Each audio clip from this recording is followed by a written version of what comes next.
Changing the owner of a record in Salesforce is a straightforward process, but it's important to have the necessary permissions to transfer ownership.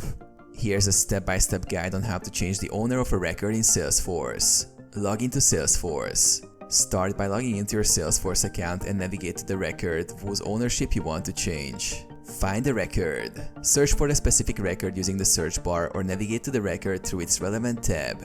Open the record. Click on the record you want to transfer to view its details. Click on Change Owner. On the records page, look for the Change Owner button. This is typically located near the top of the page or in the record's action menu. Select a new owner. Click on the Change Owner button, which will open a dialog box. In the box, start typing the name of the user you want to assign as the new owner. Select the appropriate user from the list. Save changes. Once you've selected the new owner, click Save to confirm the ownership change. The record is now assigned to the new user.